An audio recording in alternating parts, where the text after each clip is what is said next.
नमस्कार, बहुत स्वागत है आपका। कर्क राशि। राहु केतु का महापरिवर्तन होने जा रहा है। राहु केतु क्या है? देखिए, राहु केतु छाया ग्रह हैं जिसका कोई अस्तित्व नहीं है, लेकिन इनका जीवन पर प्रभाव बहुत ज़्यादा होता है। और राहु केतु का राशि परिवर्तन 18 साल के बाद 18 मई को 18 महीने के लिए होने जा रहा है। तो राहु केतु का ये राशि परिवर्तन कर्क राशि के लिए कैसा रहेगा और आने वाला 1.5 साल कितना हद तक आपको प्रभावित करेगा, तो आज हम जानेंगे विस्तार से। वीडियो के अंत तक बने रहिए। और ये प्रेडिक्शन चंद्र राशि पर आधारित है। देखिए, 2025 में 29 मार्च को आपकी जो शनिदेव की ढैया चल रही थी वो समाप्त हो चुकी है। देवगुरु बृहस्पति 15 मई को राशि परिवर्तन कर मिथुन राशि में आ जाएंगे। और 18 मई को राहु केतु का ये महापरिवर्तन। देखिए, राहु आपके 8वें घर में आएंगे। अब आपके भाग्य स्थान से निकलकर जब 8वें घर में आएंगे, केतु आपके द्वितीय घर में प्रवेश करेंगे, तब ये इसका फल थोड़ा अनूठा होगा। तो इसके पहले कि हम आगे बढ़े, अगर आप चाहते हैं कुंडली का विश्लेषण करवाना तो व्हाट्सएप नंबर हमने स्क्रीन पे दिया है, आप मैसेज कर सकते हैं। तो चलिए सबसे पहले समझते हैं राहु केतु के बारे में। देखिए, सबसे पहली बात तो दुनिया आधुनिक है और संचार के कारक राहु है। यानी ये जो आप टेक्नोलॉजी से जुड़े हुए हैं, आपके हाथों में मोबाइल है, यहाँ तक कि आपके घर में आप जहाँ भी नज़र दौड़ाइएगा वहाँ आपको टेक्नोलॉजी ही नज़र आएगा। तो ऐसे में राहु का पूरा प्रभाव इन टेक्नोलॉजी पर है। एआई का ज़माना है और राहु का आधिपत्य एआई पर। राहु क्या है? राहु दिमाग से काम करवाता है, शॉर्टकट का रास्ता देता है, फिजिकल स्ट्रगल नहीं कराता। राहु दिमाग को ऐसा एक्टिव कर देगा, छल देगा, प्रपंच देगा, राजनीतिक कूटनीतिक ज्ञान देगा कि अब कहीं ना कहीं से धन आपके पास आता रहेगा। स्ट्रगल नहीं करवाएगा, शरीर से नहीं आप मेहनत करेंगे, लेकिन दिमाग से काम करवाएगा और चुटकियों में आपका काम भी बनाएगा राहु। अब देखिए, वाकई इस दुनिया में, चूँकि आधुनिक दुनिया है, तो राहु केतु का प्रभाव और ज़्यादा हो गया है। षड्यंत्र, कूटनीतिक ज्ञान, रणनीति बनाना, राजनीतिक क्षेत्र से जुड़े होना, ये राहु केतु के अंदर ही आता है। और इनका परिवर्तन कर्क राशि के लिए बहुत ज़्यादा प्रभावपूर्ण रहने वाला है। तो 8वें घर में 18 महीने के लिए राहु। 8वां घर क्या है? अनिश्चितताओं का घर है। षड्यंत्र का अष्टम हाउस को भी भाव माना जाता है। अब रिसर्च का भी माना जाता है। ससुराल पक्ष भी देखा जाता है। 8वें घर से लाइफ पार्टनर का कुटुंब परिवार भी देखा जाता है। दुर्घटनाओं के बारे में भी जाना जाता है। अब राहु आपके 8वें घर में आएंगे, केतु दूसरे घर में आएंगे। तो राहु 8वें घर में आना, सबसे पहले देखिए, आपकी जो लाइफ है ना, ये बहुत बेहतर हो जाएगी। क्योंकि अगर आप रिसर्च के क्षेत्र से जुड़े हैं तो बढ़िया रहेगा, आपको खूब फल मिलेगा। हार्ड वर्क नहीं, बल्कि आप स्मार्ट वर्क करेंगे, हर काम को स्मार्ट तरीके से करेंगे और आपको किसी भी तरीके से जवाब देना होगा। कोई भी आपको किसी तरीके से बात करेगा तो आपकी काम की तारीफ़ें ही करेगा, क्योंकि आपके अंदर बहुत सारे दैवीय गुण आएंगे। राहु के अंदर जितने पावर हैं वो आप में देने वाले हैं।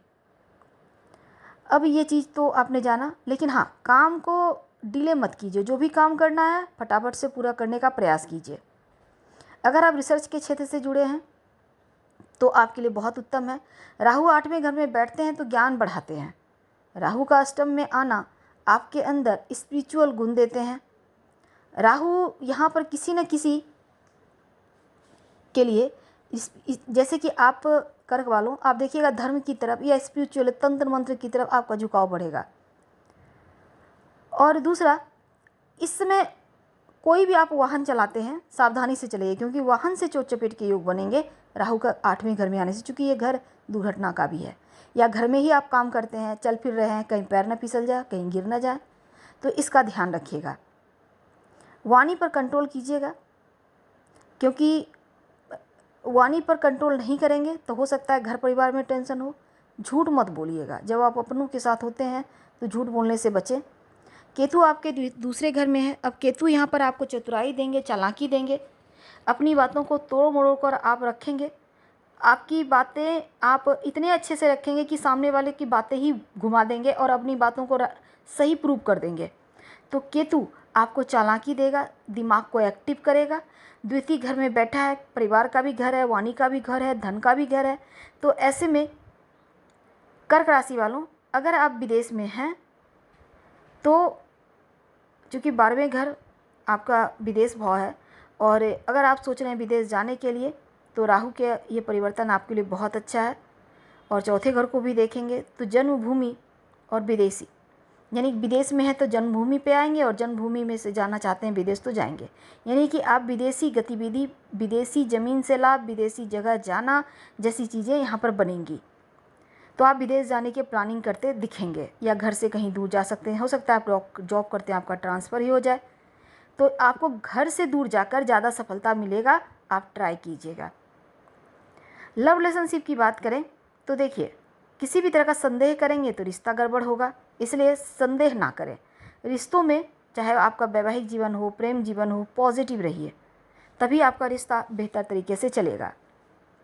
अब शनिदेव की राशि में राहु बैठे हैं, कुंभ राशि में, तो अपने घर में बैठे हैं तो वो तो बहुत आराम तलब हैं। अब आराम से बैठे हैं, कोई यहाँ पर दिक्कत नहीं है। बहुत कुछ सिखाएंगे आपको, कुछ ना कुछ आप अलग काम कीजिएगा। अगर आप आईटी क्षेत्र से जुड़े हैं, मैनेजमेंट क्षेत्र से जुड़े हैं, या किसी डॉक्यूमेंट पर काम करते हैं, बैंकिंग क्षेत्र से जुड़े हैं, कम्युनिकेशन में हैं, तो आपके लिए समय बहुत अनुकूल है, और मैनेजमेंट भी आप संभाल पाएंगे बेहतर तरीके से। वैसे तो देखिए, आप ऐसे काम में इन्वॉल्व होंगे जिसमें आपको इंटरेस्ट है, और यही कार्य आपका करियर के रूप में आपको बहुत आगे ले जाएगा। हाँ, यात्राएं करवाएगा। राहु केतु का ये परिवर्तन लंबी दूरी की यात्रा करवाता है, और इस समय हो सकता है आपको ज़्यादा मीटिंग करना पड़े, ज़्यादा चीज़ों को विस्तार करना पड़े। करियर के मामलों में परिवर्तन आपके लिए तो दिख रहा है। चंद्रमा चूँकि आपके राशि के स्वामी हैं, तो आप शिव जी की आराधना करें, मन की मुश्किलें समाप्त होगी। आप चाहें तो रोज़ भगवान सूर्य को प्रणाम करके गायत्री मंत्र भी पढ़ सकते हैं, ताकि सही समय पर सही डिसीजन ले पाएँ। और राहु केतु का अगर आपको बेनिफिट लेना है तो अपने छत पर कूड़ा कबाड़ इकट्ठा ना होने दें, और अपने टॉयलेट को हमेशा फ्रेश रखें। छोटी सी कांच की कटोरी में थोड़ा सा नमक रखें, हर महीने टॉयलेट में फ्लश करें और फिर फ्रेश नमक रख दें उस कटोरी में। घर को सुगंधित रखें, कहीं भी बदबू नहीं आना चाहिए। जहाँ भी दुर्गंध होता है ना, वहाँ राहु एक्टिव हो जाता है, और जब राहु एक्टिव होगा तो भ्रम देगा, भय देगा, नकारात्मक चीज़ों को आपकी तरफ आकर्षित करेगा। अगर आप चाहते हैं सकारात्मक चीज़ों को अपनाना, पॉजिटिव सोच रखना, सही तरीके से आगे बढ़ना, तो इन चीज़ों को फॉलो करो। घर में अगर कोई कबाड़ है, पुरानी टूटी फूटी घड़ी वगैरह है, तो उसको खासकर हटा दें या ठीक करवा लें। ये चीज़ें ज़्यादा नकारात्मक होती हैं। हम आपसे विदा लेते हैं। जानकारी अच्छी लगे तो लाइक कर, सब्सक्राइब करें, शेयर करें, कमेंट करें। धन्यवाद।